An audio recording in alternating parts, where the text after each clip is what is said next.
Have you ever driven into New Jersey and pulled up to a gas station, only to be met with a friendly attendant waving you off from grabbing the pump? If you have, you've experienced one of the state's most peculiar and enduring laws. Along with Oregon, New Jersey is one of only 2 states in the entire U.S. where it's illegal for drivers to pump their own gasoline. But why? Is it just a quirky tradition, or is there something more to it? Today, we're diving deep into the surprising history, the heated debates, and the real reasons behind New Jersey's full-service gas mandate. Stick around because the answer is more complex than you might think. Let's rewind the clock. To understand the present, we have to look at the past. The story begins way back in 1949 with the passage of the Retail Gasoline Dispensing Safety Act. At the time, the idea of self-service gas stations was brand new, and frankly, a little scary to a lot of people. Think about it. Gasoline is a flammable, hazardous substance. The public wasn't used to handling it. The primary reason cited in the 1949 law was safety. Lawmakers argued that letting untrained individuals pump their own fuel could lead to fires, spills, and other dangerous accidents. They envisioned a world of chaos at the pump, with people overfilling their tanks, creating static electricity sparks, and generally not knowing what they were doing. Attendants, on the other hand, were seen as trained professionals who could handle gasoline safely and efficiently. This safety argument was the cornerstone of the ban, a way to protect the public from its own perceived incompetence. And for a while it made a lot of sense to people. But safety wasn't the only thing on lawmakers' minds. There was another, more economic reason at play. In the late 1940s and early 1950s, the gas station industry was incredibly competitive. Station owners were constantly trying to undercut each other on price. One of the easiest ways to lower prices was to cut labor costs, and the biggest labor cost was, you guessed it, the attendants. A man named Irving Reingold opened the first self-service station in Hackensack, and his rock-bottom prices caused a massive price war. Independent station owners feared that this new self-service model would drive them out of business. They couldn't compete with the low prices offered by stations that didn't have to pay attendants. So they lobbied the state government hard, arguing that banning self-service would not only ensure safety but also protect small businesses and prevent monopolies from forming. The 1949 law was, in many ways, a piece of protectionist legislation designed to keep the playing field level for smaller, independent gas station owners. So the law was passed for safety and economic reasons.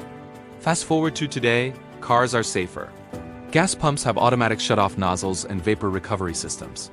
People in 48 other states manage to pump their own gas without causing daily catastrophes. So why does the law persist in New Jersey? Well, this is where things get really interesting. The debate has shifted significantly over the decades. The primary argument you'll hear today in favor of keeping the ban is jobs. The New Jersey Gasoline C-Store Automotive Association estimates that lifting the ban would eliminate anywhere from 8,000 to 10,000 jobs for gas station attendants. In a state with a high cost of living, these jobs, while often low wage, are a crucial source of employment for many people, including students, retirees, and those seeking entry-level work. Proponents argue that getting rid of these jobs would be a devastating blow to thousands of families and the state's economy. The jobs argument is powerful, but there's another reason many New Jerseyans love their full-service gas: convenience. Ask anyone from the Garden State, and they'll likely tell you how great it is to stay in their warm, dry car during a blizzard or a summer downpour while someone else handles the fueling. It's a small luxury, but one they've grown accustomed to. For parents with kids in the car, or for people with disabilities or mobility issues, it's not just a luxury. It's a huge help. This convenience factor has created a strong cultural attachment to the practice. It's become part of the New Jersey identity. Many residents simply don't want to pump their own gas. They see it as a perk of living in the state, and they're not eager to give it up. It's a classic case of, if it ain't broke, don't fix it. Of course, not everyone agrees. The push to repeal the ban is a recurring theme in New Jersey politics. The main argument from the other side is, you guessed it, cost. Opponents of the ban, like the group Fuel Your Way NJ, argue that forcing stations to employ attendants inflates the price of gasoline. They claim that competition from self-service stations would drive prices down, potentially saving drivers hundreds of dollars a year. They point to studies suggesting that gas prices in New Jersey are artificially high due to the labor costs associated with the mandate. Their argument is simple: give consumers a choice. If you want full service, you can have it, but you might pay a little extra. If you want to save money and pump it yourself, you should have that option too, just like in every other neighboring state. This debate gets fiery.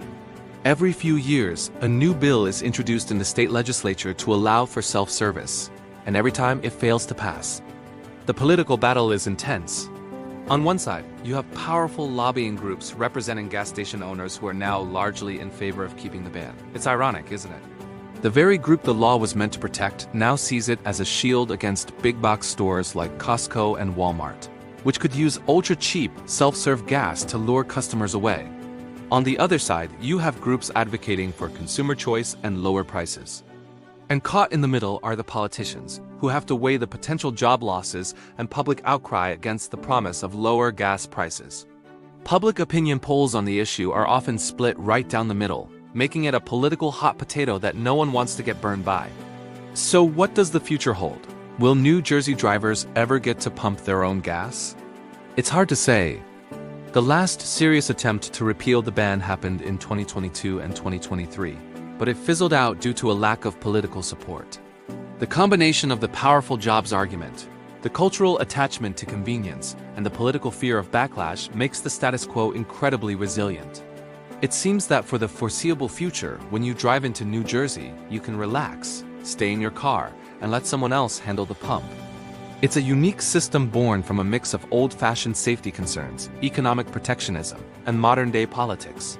It's just a perfect example of how a law created for one set of reasons can endure for a completely different set of reasons decades later.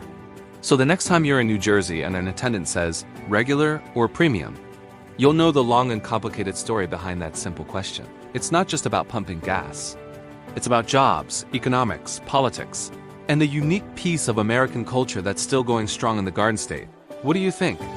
If you're from New Jersey, do you want to keep things the way they are?